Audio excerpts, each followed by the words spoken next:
Hello friends, I'm Brian, and this is Gizmo Board Games.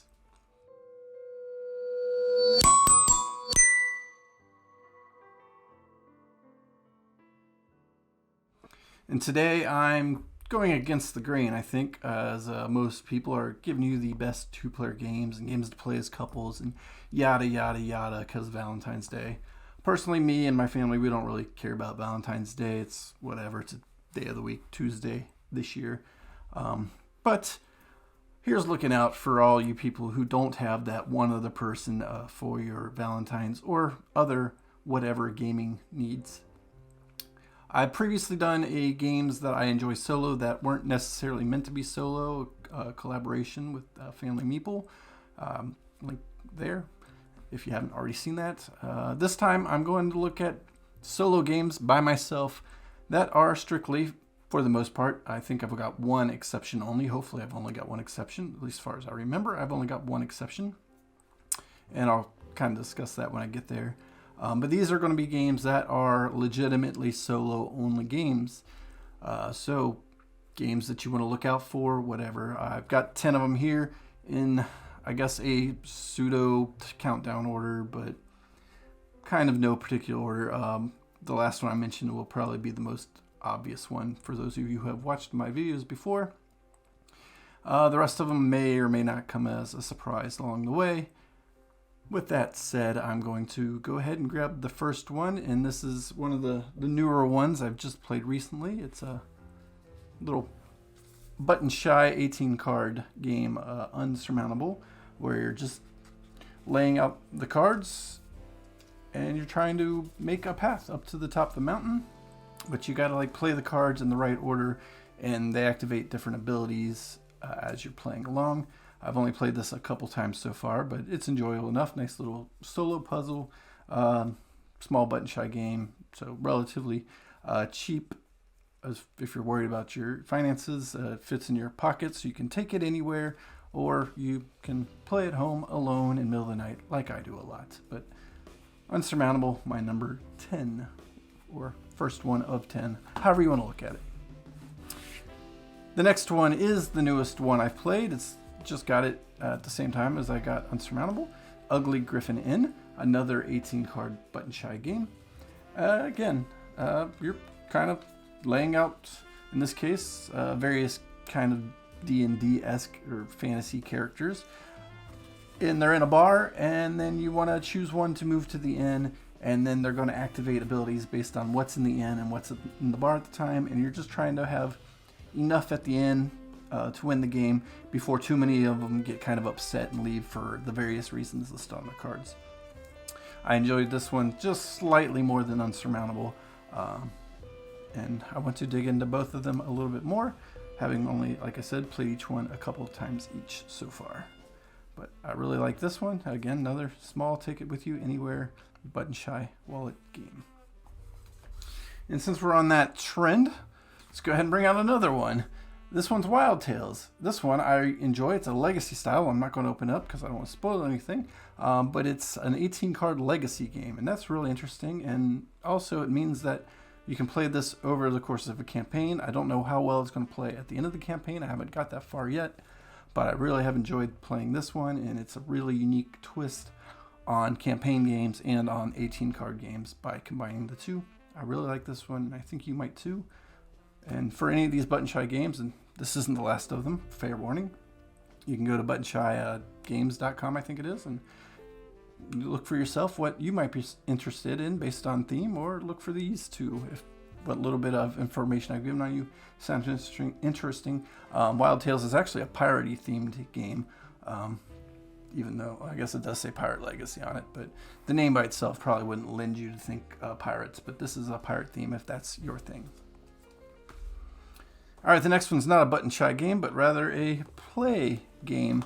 Planet Flipper. This is one where you're kind of building up a house or a habitat or what you will, and another planet. It's kind of a house flipper or whatever, one of those home and garden TV shows. But you're trying to appease a certain guest by building out your tableau of various things that you need either for survivability or for just, general I don't know what the word is I'm looking for. Housing, things you want in your house / things you need to live on a planet, such as defenses against asteroid strikes. Or, just want a nice fancy garden. You need a water generator, obviously, because you need water. You need an oxygen generator. There are 4 things you have to have, because in order to sustain life, these are things you're going to need on a forbidden planet. But the other things, and I think it's a 4x4 to 4x5 grid area that you play. It's been a little bit since I played it, but you've only got so much time to get the things out. You got to make resources to play the cards, and it's a really fun little puzzly, thinky game with varying levels of difficulty. And I've liked this one. It came out last year, and I've got a review on it that I can link up in the corner. Planet Flipper from Play Now. All right, at the halfway mark, we'll go to the very first solo game I got that wasn't a sports tabletop game. Well-renowned, well-received Friedman Freeze game, Friday, where you're Robinson Crusoe, on an island, and you are trying to build up your knowledge. You're kind of not wise when you first start the game, and you're running through your deck, and it's kind of a deck builder, and I've grown to really like those.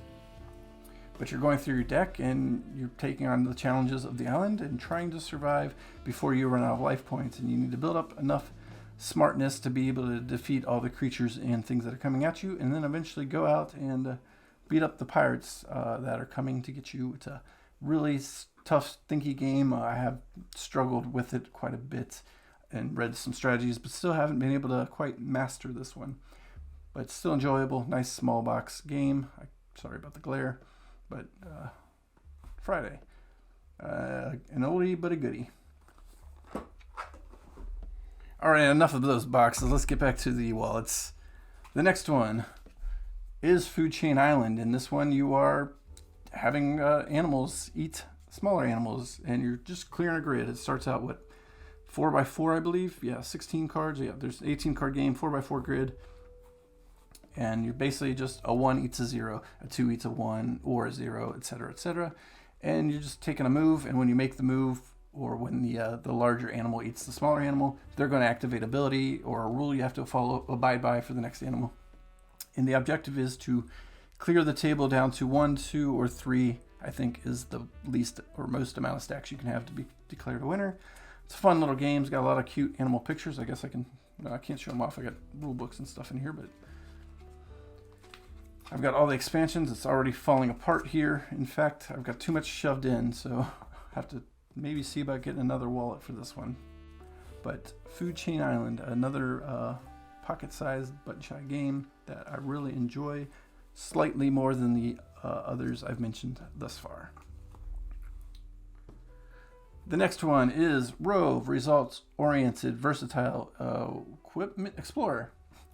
And this one is kind of a little mathematical formula. You're trying to move these little Rove bots around the grid, abiding by the rules to meet the challenges that are given. You got to make the 6 of them form this symbol with the correct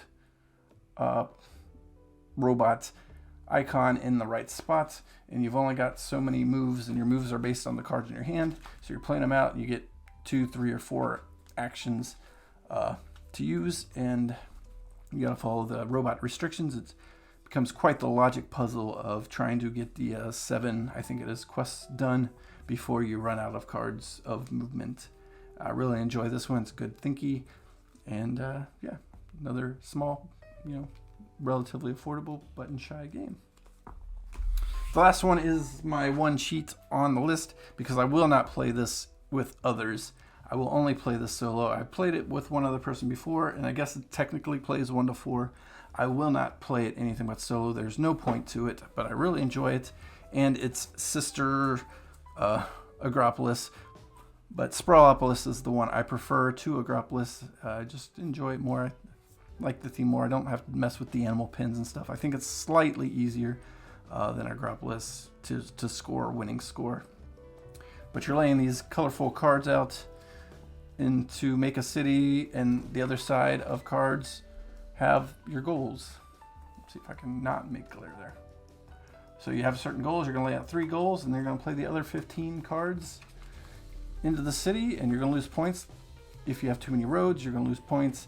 If you're anti-goals, or if your goals give you negative points for certain things, and you've got those things on the board, and then you get positive points for, correct placement according to the goals. And you're just trying to accumulate enough points to meet the goals minimum requirements. And I really like Sprawlopolis. It, again, small, fits in your wallet, take it anywhere, lay it out. It takes up a little bit more table space than a couple of the other ones, but it's not too bad. But it does Sprawlopolis. And I really enjoy it. I think you might too. All right, my last two. The first one is one that's fairly new to me. It's Under Falling Skies, and this is, what is it, Metroid? It's like based on the video game where the little aliens are coming down. Where am I at? Here I am. They're coming down, at you, and you're trying to defend the city by shooting them down. If too many of them overwhelm you, you're gonna lose. You're using your dice actions, and you can only put one per column, and then it's providing you with the energy you need to power your grid, and you're trying to learn the alien technology. So there's just a bunch of different actions you can do with your dice placement. It's got a little bit of that randomness to it, obviously, with the dice, but you can mitigate a little bit because you're going to use 5 dice every time anyway, and you can put them where you want. Plus, the lower you roll, the less the aliens are going to move, even if it means you're getting less power from it. So it's kind of even. If you're higher powered with the 5s and 6s, they're going to move further. So I think it's a good give and take kind of game, and I've enjoyed playing it. It's got a little campaign that I've been playing through as well, so I think it's got some staying power. It's the biggest of all the boxes I'm going to have here, kind of, and you probably know what's coming because I've only got one left to talk about, which could technically, I guess, be a bigger box when you include all the parts of it as one. But Under Falling Skies, I really enjoy this one. It's a lot of fun. It's kind of the video game in board game form, and it doesn't take too long to play. And finally, my favorite solo game is Final Girl. This one, this is the core box. You're going to need at least one other box to play. It's going to have one bad guy, 2 final girls, and 1 area that you're going to play on. But in this one, you're deck building, and you're rolling dice, and you're just trying to escape the big bad guy. And the more of the core boxes, or not the core boxes, but the movie boxes you get, you can mix and match the villains and the locations, and just a bunch of replayability and variability in play. And it's a real tough game. It's hard to win, but when you do win, you feel really accomplished. And I know some people kind of shy away because of the theme, but there's not much. It's, like you got a big bad red meeple, I think, chasing around a bunch of yellow meeples and a purple meeple, or maybe I got some of those colors backwards, but the pictures aren't gory. The theme may be a little bit, horrendous if when you read into the stories and the cards a little bit, but there's nothing like I could probably give this to my kids and teach them how to play and not feel like I'm warping their minds. So it's got the horror theme, but there's nothing super dark in the game. There's definitely way worse board games as far as the gore. Even if the theme is bad, I don't think it's as bad as some people think it might be who haven't tried it. So hopefully give it a try. I haven't tried Hostage Negotiator, which is kind of the same company, Van Ryder Games original game. So it stole that system and then up the theme and play style, I think, a little bit different. So if this theme doesn't get you, maybe check out Hostage Negotiator. I have not played that one myself, but I really like Final Girl, and I like all the variability in it. And I can't wait for my Season 2 box to arrive, hopefully within the month from the sound of it. So that'll be fun. And I hope you like this list. If you're spending Valentine's Day alone, maybe you can pull out a game and play by yourself, or whatever you want to do. Don't feel bad if you don't have somebody to play with. I just wanted to provide the alternate side of the equation for those of you who follow content like this. And all you're getting is 2-player games right now. I hope I am here to provide you a different alternative to what everybody else is giving you this week. And thanks for watching. If you like this, give it a thumbs up. Subscribe if you haven't. I really appreciate any comments you leave below. Let me know what other games I should check out. All right. Bye.